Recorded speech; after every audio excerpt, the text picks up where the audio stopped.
I know you have some high hopes for some teams this year, some mid-major teams that are doing some big things in the portal, man. Who you looking at?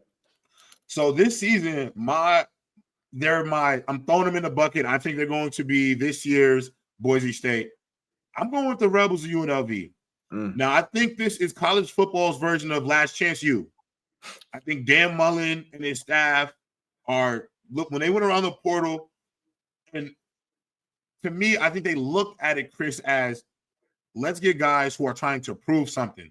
Yeah. It didn't work at all these stops. Let's bring them here, come and prove it.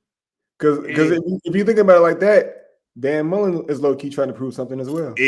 Exactly. Exactly. They're trying to also have his same ideology. It is the coach down to the players. And you know how this goes, Chris. We both do. Your coach wants you to attach to their identity, their personality style, the way they are, the way they lead. They want you to almost embody that. You know, that idea, run through that coach. You know, I will do anything. They want you to feel that. And so I think he did a great job getting guys who can be that maybe in his program. I mean, listen, you got Alex Orji, who, I mean, the way the Michigan fans talk about him, you would think he had a Nathan Peterman eight interception game. You know what I'm saying? Yeah. I hope I'm not butchering his name. Troy O'Meary, he went to ASU. Justin Flo, a lot to prove. Former 5-star. Everybody thought he was a sure thing.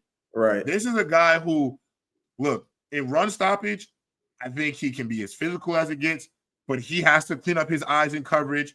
He is going to have to expand his field of view.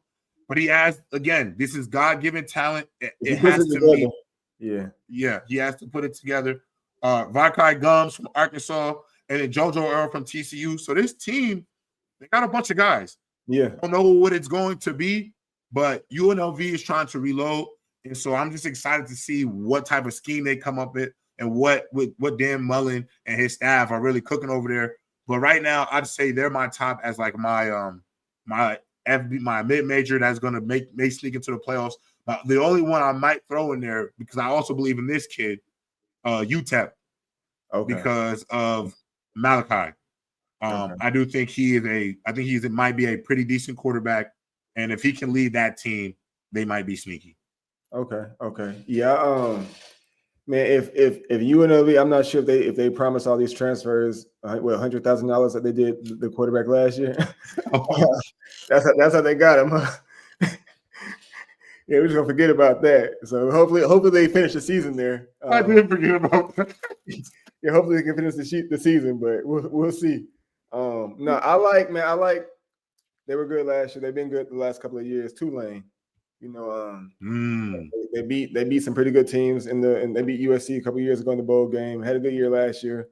Had a couple of stumbles, but no, I think they're going to be good as good. I think they have something going down there. And man, that talent in Louisiana, they get some big time transfers.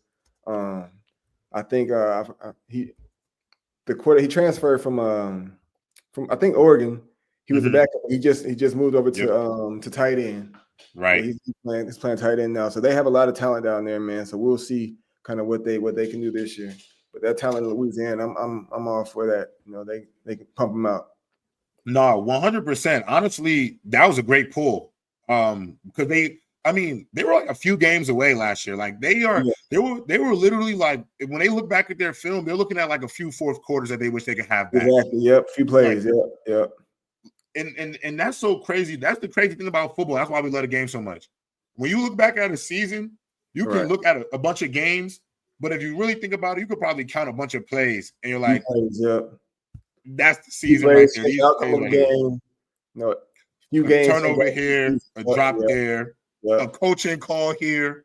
You know, five plays. It could change the record from 7-5 to 11-1. Literally. So true. It's not even close. Like, so true. Like, that's just a fact. Like, it could be the difference between being 5-5 and undefeated for real. The only concern I have with Tulane is obviously TJ Finley's situation. I'll be honest, I thought he was the perfect person to bring because I mean he started at people forget he started at all these places he transferred to. Was the engine at all these places. His situation, I'm only a little concerned about what their quarterback situation is going to look like. That's because fair. Duke paid a lot of money to take their quarterback. No, he did. They did do. And look, that's fair. You know what I mean? So I think we'll see what happens with that. So right.